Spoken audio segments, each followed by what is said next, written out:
Ouais, j'en ai marre. Oui, bah, je vous entends déjà là. En fait, j'ai deux vidéos à vous faire, mais avant ça, un petit coup de gueule. Parce que je vous entends déjà, même si personne s'est plaint. Oui, Alexandre, t'as du matos, t'as une super table. Comment se fait-il qu'on n'entend pas ta belle voix suave? Et dis donc, t'aurais pas changé de paire de lunettes? Eh bien, si.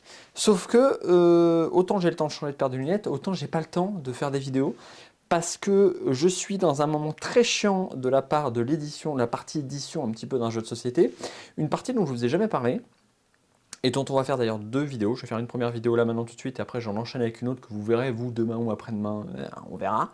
Mais j'ai pas le temps. J'ai désespérément envie de jouer, j'ai envie de vous faire un débrief sur Harry Potter, j'ai envie de vous faire un débrief sur plein de choses, j'ai envie de jouer à des jeux, j'ai envie de prendre du temps aussi pour vous parler, mais je n'ai point le temps. C'est une horreur, donc j'ai un peu hâte que tout ça, ça soit parti en production, parce qu'une fois que c'est parti en production, aïe aïe aïe aïe, on va se mettre comme ça, là, sur la Terre des 8, mollo mollo, parce qu'on n'a pas besoin de rusher le truc, on va prendre le temps de faire bien, on va prendre le temps de développer la chaîne YouTube, on va prendre le temps de faire des choses, et ça va être cool. Mais aujourd'hui, on va parler de plein de choses qui vont faire plaisir, et surtout de la vie de l'éditeur moyen. Je vous présente mon petit écran à droite là, et je vais vous mettre ça, comme ça, voilà. On dirait pas ce petit tableau là, si je vous fais ça comme ça? Hop, là, ce petit tableau, eh bien, il vous montre à peu près où on en est sur le développement actuellement. On voit qu'il y a des choses qui sont pas mal. D'ailleurs, il marque briquet là, parce que c'est un peu le nom de code chez nous, mais c'est plus les dés en métal. Métal. Qu'est-ce qu'il voit? Où est-ce qu'on en est? On voit déjà, première chose, que la relecture des cartes de l'extension 5 a commencé sur le Discord. Allez lire les cartes. Il y en a des tas, c'est des effets chelous. J'ai besoin de relecture de fautes d'orthographe et de phrases incompréhensibles. S'il vous plaît. La boîte est terminée de l'extension 5, les boîtes de sauvegarde sont terminées, celles où vous allez pouvoir vous mettre vos petits héros là et tout ranger, ça va être trop cool. Le manuel est en cours, pourquoi? Parce que le manuel en fait il est un peu dépendant de ce qu'on va faire du livret de scénario, et le livre de scénario justement, ça va être le sujet de la prochaine vidéo. Donc pour cette prochaine vidéo, soyez là, soyez présents et commentez-moi un peu ce que vous en pensez, tout ça. J'aurai besoin de vos retours critiques, mais ça c'est pas le sujet de là maintenant, tout de suite. On a ensuite l'extension 6, il y a marqué EP validé. EP c'est pour e-proof, donc en gros preuve de concept e-proof, donc j'imagine que c'est proof c'est une preuve. I c'est pour parce qu'on a validé les fichiers en fait internet, hein. Et ça c'est ce dont je vais vous parler en fait là maintenant tout de suite. Je bafouille parce qu'en fait j'ai trop de trucs à vous dire. On va en parler. Je vais vous montrer en gros à quoi ça ressemble, et je vais vous montrer pourquoi je vous montre pas, parce qu'en fait c'est chiant, c'est long, c'est assez désagréable à faire, mais il faut que je vous le montre. L'extension 7, on a l'impression que ça avance pas, mais en vrai l'extension 7 est vachement bien avancée. La boîte est quasiment terminée. Par contre, il nous reste à faire les 3 dessins Max, Rof et Marie. Quand on aura fait les 3 dessins, on pourra finir la boîte parce qu'ils bien sûr ils seront dessus. Et donc on aura fini les cartes et ce truc-là. Le manuel, il y a Peanuts dedans. On est en train de réfléchir à un concept pour vous faire un manuel qui va être tout petit et que ça rentre dans la boîte. Parce que si on vous fait un manuel comme on va faire pour l'extension 5, je parle du scénario en fait pour vous raconter l'histoire. Eh bien, j'ai fait coucou à la caméra, Hugues caméra. Eh bien, on va avoir des problèmes parce que ça ne rentre pas dans la petite boîte, et ça veut dire qu'il faut faire une grosse boîte, c'est-à-dire que vous payez 15 balles de plus pour une extension où il n'y a presque pas plus de choses dedans. Donc on réfléchit à un concept pour ce livre de scénario. Donc voilà pourquoi lui il n'est pas fait, mais sinon l'extension 7 quasiment terminé. Extension 8, validé, terminé, on n'en parle plus. Deck de base, les add-ons, validé, terminé, on n'en parle plus. Il reste les full art boss exclus, donc ça va être fait par Colline quand on sera du côté nous d'Épinal. Elle n'a pas besoin de moi pour ça, donc c'est pour ça qu'on ne le fait pas tout de suite. Je lui laisserai faire le travail quand on en sera tranquillement, nous, en train de faire de l'argent à Épinal et de vous rencontrer. Les tapis de jeu de souris, c'est envoyé, je vais les valider, mais ça va prendre 2 secondes, hein, parce que je leur envoie la boîte, le tapis, ils me renvoient la boîte, le tapis, je sais ce que je leur ai envoyé, a priori, il n'y a aucune raison que ça se passe mal, c'est pas comme les cartes où il y a des manipulations à faire.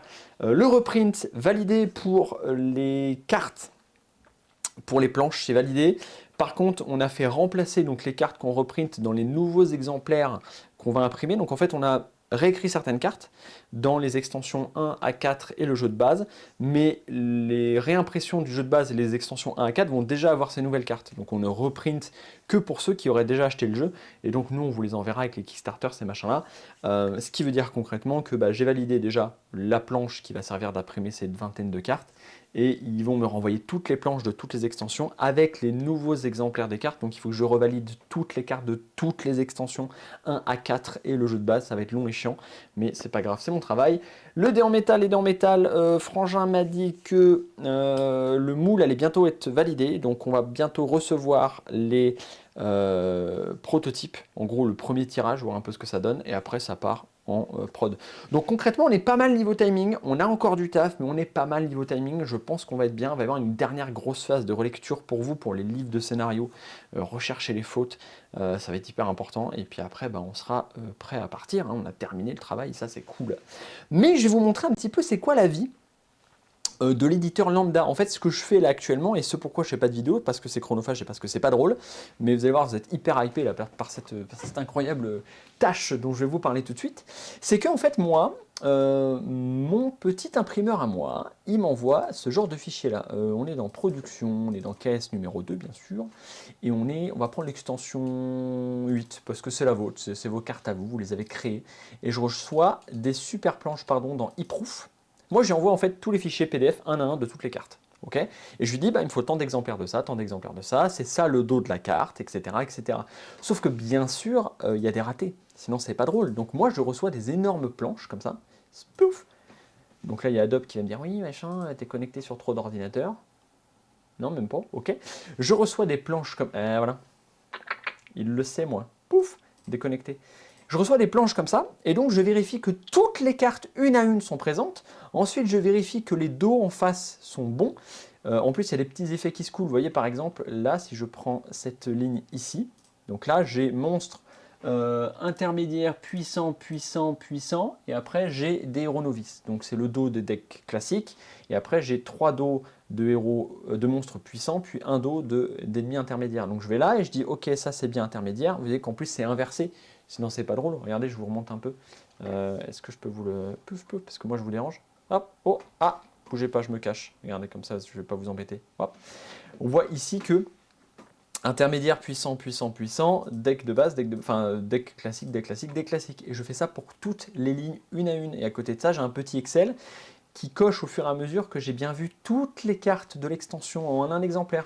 Et typiquement, là, ça s'était hyper bien passé, si ce n'est qu'il m'avait loupé, je ne sais pas ce qu'il m'avait foutu, mais il m'avait mis des cartes de deck de base en dos de cartes de héros, donc je leur ai dit, attention, page 5 et 6, machin, vous êtes gourés, c'est pas les bons dos, il faut recommencer.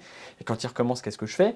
Au cas où, parce que ça m'est déjà arrivé une fois, qu'ils me réintroduisent des conneries sur un truc que je leur ai pas dit de modifier, eh bien je leur redis, écoutez les loulous, vous êtes bien mignons, mais vous avez fait des conneries à cet endroit-là, et c'est des va-et-vient pour toutes les cartes du jeu, et des cartes et des planches comme ça à checker, j'en ai des dizaines, parce que des cartes, il y en a des milliers, et c'est long, et c'est chiant, et ça prend du temps, et avec ça, je suis en binôme avec Colline, parce qu'on valide les boîtes, on valide les nouvelles illustrations, on valide le taf qu'elle doit faire sur les illustrations, on valide chacun des petits textes au dos de chacune des boîtes, chacun des petits manuels, chacune des cartes et tout. Ça prend un temps fou. On avance relativement vite, mais ça prend quand même un temps fou. Et là, en attendant, moi, je fais quasiment que ça. Et en fin de journée, je suis cramé. Et je n'ai pas envie de faire autre chose. Donc voilà pourquoi. Vous n'avez pas trop entendu parler de moi. Mais voilà, j'ai envie de vous montrer cette petite partie qui est assez chiante et désagréable, et qu'on n'imagine pas forcément quand on ne sait pas trop comment ça se passe derrière. Mais effectivement, ça ressemble à ça. Et en plus de ça, moi je dis qu'ils peuvent faire des conneries, mais moi je peux faire des conneries. Ça m'arrive de leur dire, ah bah merde, j'avais compté 20 cartes et en fait il y en a 21 parce que je me suis rendu compte que j'avais oublié un truc. Je prends un exemple qui m'est arrivé pas plus tard que ce matin, parce qu'il faut parler de ces conneries à soi aussi. Je leur ai renvoyé une carte pour le reprint, parce que je me suis rendu compte que certains d'entre vous allaient recevoir un petit paquet d'une vingtaine de cartes qui sort de nulle part, et vous allez me dire par mail, bah oui c'est très mignon, mais qu'est-ce que j'en fais? Eh bien c'est une bonne question. Réceptionneur lambda, c'est qu'effectivement je ne te l'ai pas dit. Donc il va peut-être falloir que je te le dise d'une manière ou d'une autre. Et donc plutôt que de vous mettre un petit texte qui vous dit faites ça, faites ci, faites ci, je trouvais ça un peu chiant, ce qu'on a fait ce matin, c'est qu'on a bossé sur cette carte-là, que vous allez recevoir en plus, alors qu'il n'est pas une vraie carte à proprement parler, ça se joue pas. Hein. Mais je vous la montre de ce pas, regardez, pouf. Une petite carte qui dit décret numéro 1.